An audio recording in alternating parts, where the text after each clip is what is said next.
So now I want to talk to you about how NITARP is going to save the world by telling you about a program in which you can participate. It's the International Astronomical Search Collaboration. Now, we call it ISAC. I realize that IASC doesn't spell ISAC, but that's what we call it. This was a program that was discovered or founded in October 2006 here at Hardin-Simmons University. As a matter of fact, an undergraduate student and I were sitting in my office one day and said, let's go look for asteroids. Didn't have the foggiest idea what that would mean to me 7 years later, and as I explained to you how that affects this collaboration. But it's an online educational outreach program in astronomy. It's for high schools and colleges. Using images that are typically taken just hours before at a professional observatory and distributed to the schools, the students then make original discoveries of asteroids.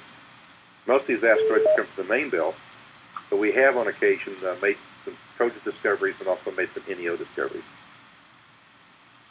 These discoveries then are officially reported to the Minor Planet Center at Harvard, which is the world's official repository of small body objects in the solar system. Comets and hyperbelt objects, transcendental objects, and asteroids are all part of that. That database maintained by the NPC, and also the NPC then reports any near-Earth object discoveries to the NASA Near-Earth Object Project, managed by JPL in Pasadena. When we started in October 2006, we had our first search. We had 5 participating high schools. Since then, ISAC has grown to more than 500 schools per year and located, I say here, in 50 countries. It's actually located in more than 50 countries on 6 continents. And that growth has been primarily by word of mouth. Students, during that time period, have discovered 450 main belt asteroids. They've also discovered a couple of Earth-threatening NEOs, and 3, I think it's now maybe up to 5, Jupiter Trojan asteroids. 22, it's up now to 26 main belt asteroids have been cataloged and numbered by the International Astronomical Union out of Paris.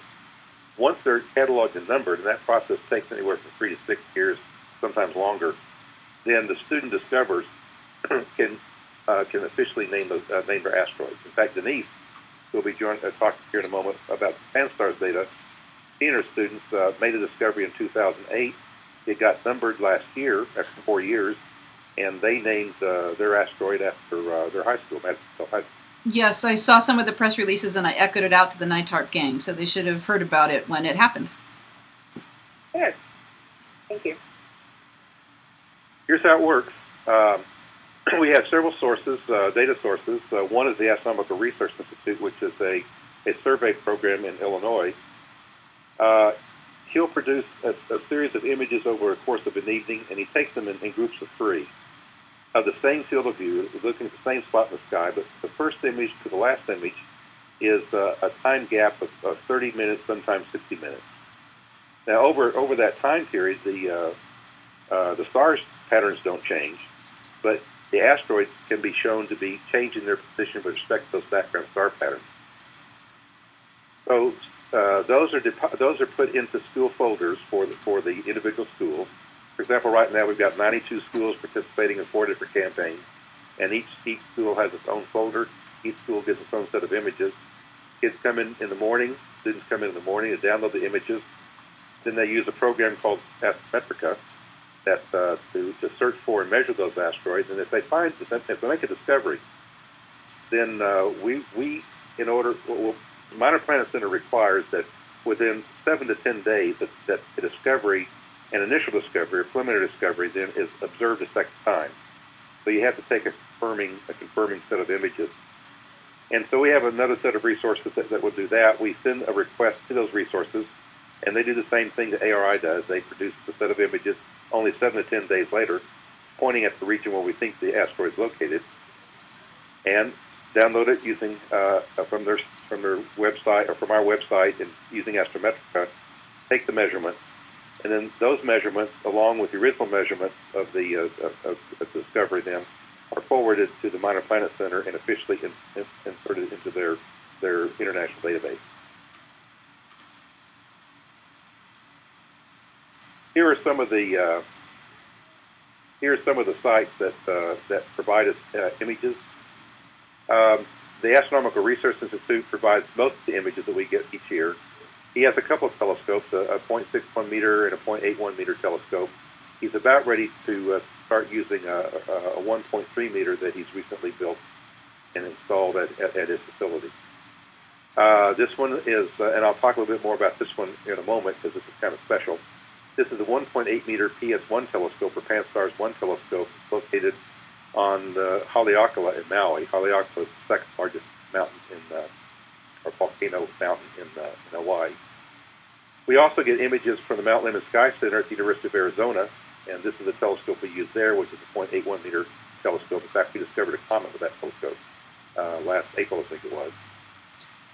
And we also, and this is primarily for the Chinese, work with the Xinglong Observatory, which is part of the National Astronomical Observatories of China, or the Chinese Academy of Sciences, and their 60-90 centimeter Schmidt telescope is to also gather images that are distributed to the schools.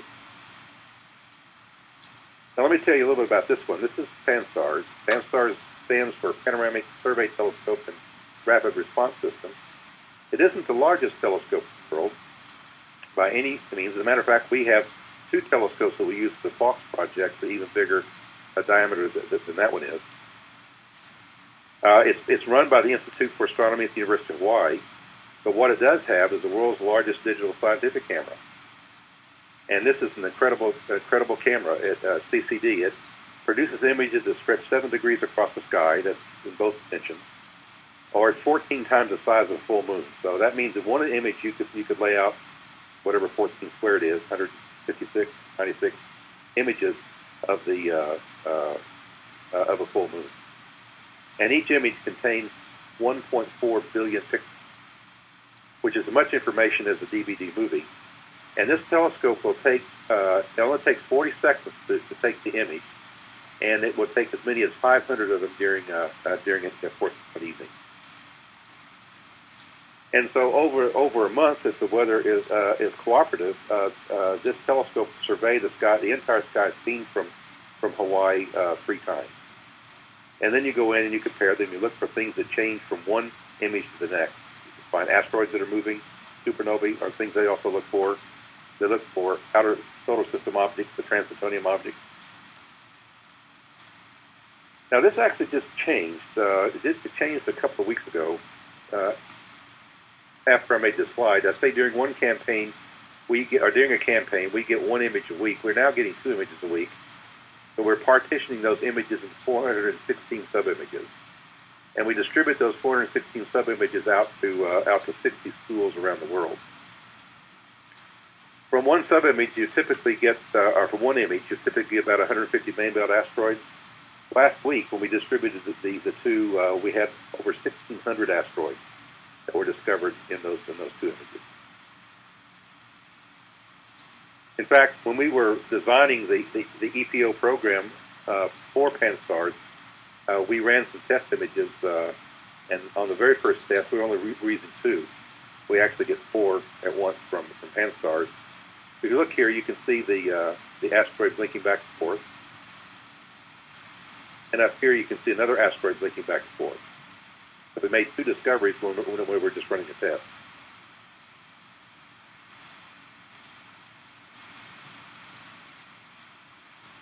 Now, as I mentioned to you, the Minor Planet Center requires that we do a follow-up 7 to 10 days. If we don't, then the students' discoveries, which were preliminary up to that point in time, are considered lost, and the discovery process has to start all over again.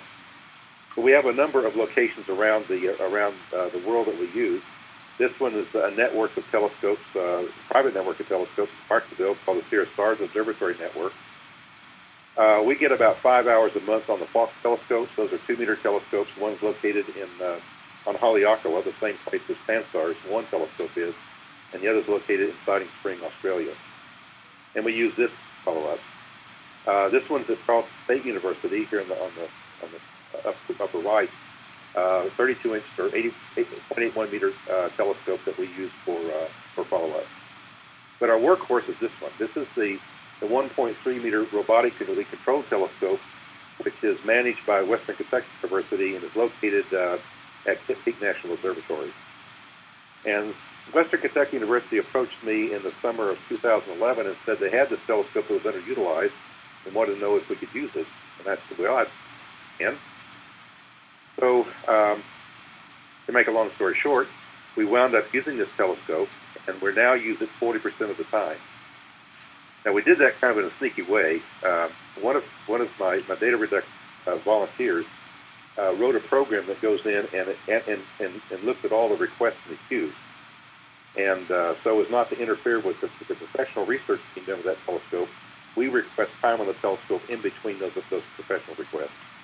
And that's allowed us then to use that telescope, be the biggest single user of that telescope, almost half the size. Now, if we have a slow mover or a fast mover, we have 3 other sites around the world that will, upon special request, do a follow-up. So they won't do follow-ups on main belt asteroids. So a slow mover would be an asteroid that maybe is a Trojan or further out. A fast mover would be a near-Earth object that poses perhaps hazard with Earth. Astronomical Research Institute provides us that kind of follow-up support. So does the Magdalena Ridge Observatory in Socorro, New Mexico, with a 2.4-meter telescope. And then we have a series of telescopes that are at Schiaparelli Observatory in northern Italy. 0.61 meter to 0.81 meter telescope, and they do follow up for special requests. So let me use this to bring my part of the presentation to a close here, so Denise can show you how to use astrometrica and how to look for asteroids and how you can participate in the program. And we're delighted to have you. In fact, Vincent, are you with us? Yeah, I'm right here. He's been a long-time participant of ISAC, and his participation in ISAC led to a major research project involving orbits. He kept asking questions about orbits I didn't know the answer to, but he went out and figured out the answers, and he's developed quite a research project. Your latest paper is in Physics Teacher today, right. And so that's about ready to be published, as I understand. Yes. It's going to come out on May. Okay, in the May issue of Physics Teacher.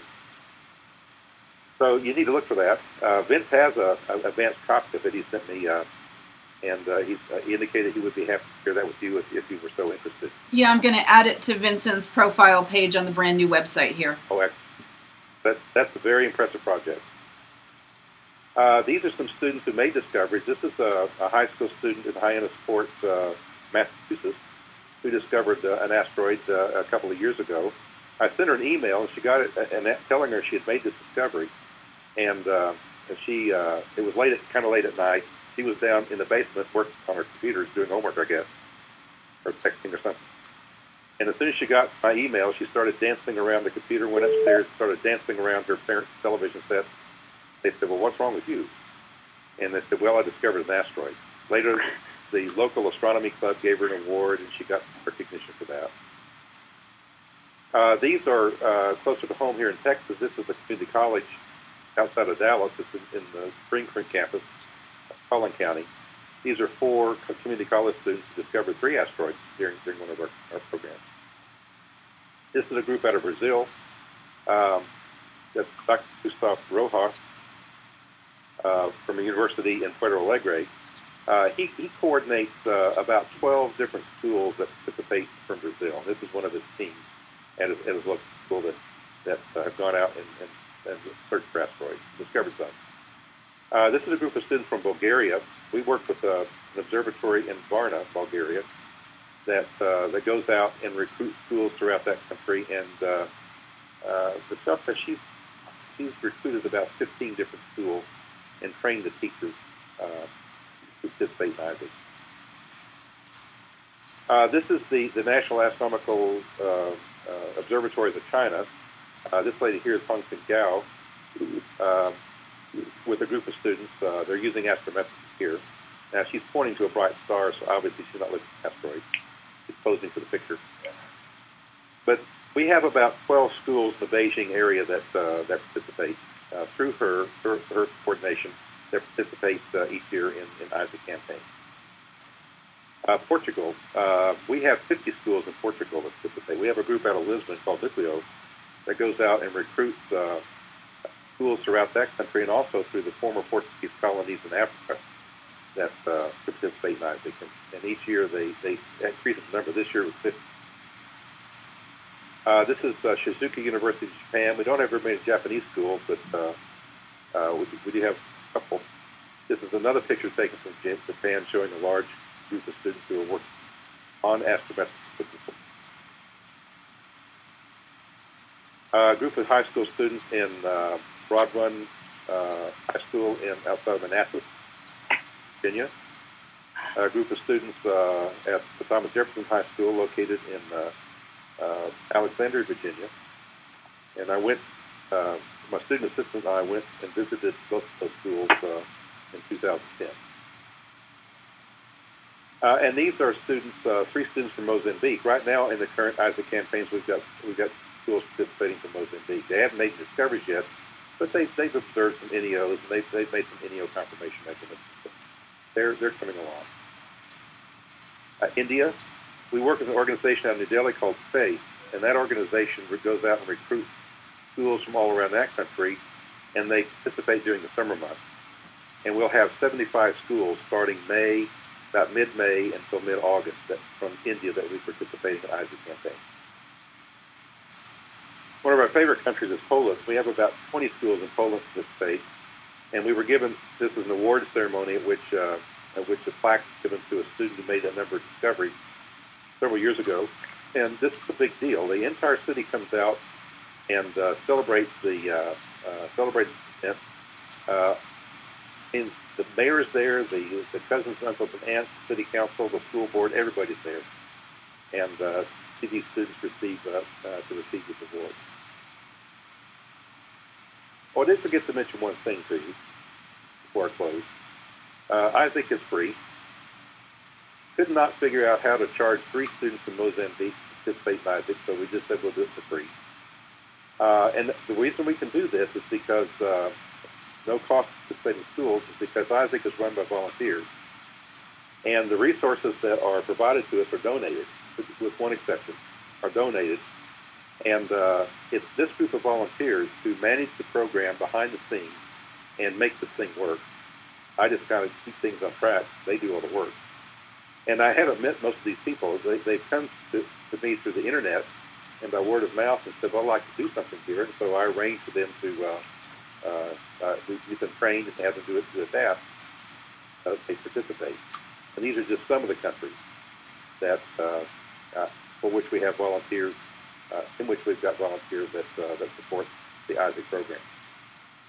So we would be delighted to have more NITARP teachers participate. We have several NITARP teachers in the past chapter. There are 2 groups in Hawaii that participate, and there's several groups in Illinois that have participated. Denise, of course, has participated. Vince has participated. But we're more than happy to have NITARP schools participate. And if they want to do that, then they need to contact me. And I will get you set up in a campaign so your students can also go out and measure and discover asteroids. That's great. Excellent. All right, so as I switch the control over to Denise, are there any questions you might have of me?